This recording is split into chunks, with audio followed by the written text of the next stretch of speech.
પગમાં ચલાતું જ નહોતું બિલકુલ.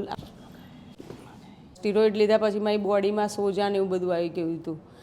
પકડીને મારે ચાલવું પડે.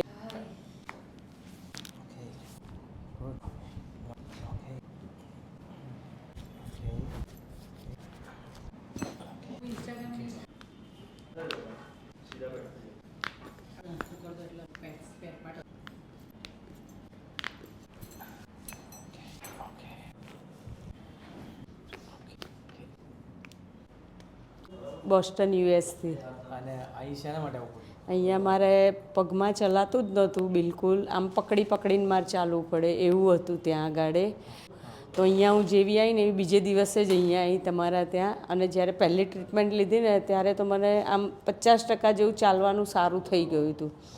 કે હું ગાડીમાંથી ઉતરું ને તો બી મારે આમ થોડીક વાર ઊભું રહેવું પડે અને પછી ચલાય. એની બદલીમાં સીધી જ હું ચાલતી થઈ ગઈ હતી. પ્રસંગ માટે આવી હતી, રિંગ સેરેમની ને બધું હતું એની માટે આવી હતી. પણ મને એ વખતે એવું થતું હતું કે મારાથી ચલાશે કે નહીં ચલાય. પણ એ પ્રસંગમાં બી હું ઊભા એટલું સરસ ઊભી રહી તોય મને એવો દુખાવો નથી થયો. મારી ભાણી એટલી વજનમાં હેવી છે ને તો એને લઈને બી હું ચાલી શકું છું.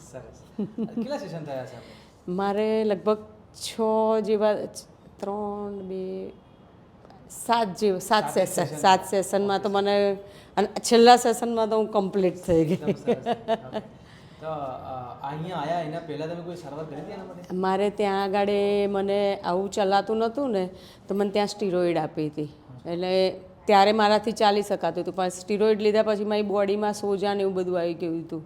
મને યુરિનનો બધો પ્રોબ્લેમ થઈ ગયો હતો. પણ અત્યારે બધો પ્રોબ્લેમ સોલ્વ થઈ ગયો. અચ્છા, ચક્કરનું તમને કંઈ પ્રોબ્લેમ? હા, હું આમ સૂતી હોઉં ને બેસું ને તો તરત આમ ચક્કર આવે. તો એ ચક્કર બી મને તમે જે ટ્રીટમેન્ટ આપીને એનાથી ચક્કર બી હવે નથી આવતા. બસ ખાઈ પી મજા કરો. Thank you. તમે આટલું સરસ અમને ટ્રીટમેન્ટ આપી. અમે બીજી મારી બેન આવી છે એને બી મેં કહ્યું એને પગનો પ્રોબ્લેમ છે ને તો મેં કહ્યું તું બી અહીંયા આવી. તો એ બી ટ્રીટમેન્ટમાં અહીંયા ચાલુ કરી છે એને. Thank you. Thank you.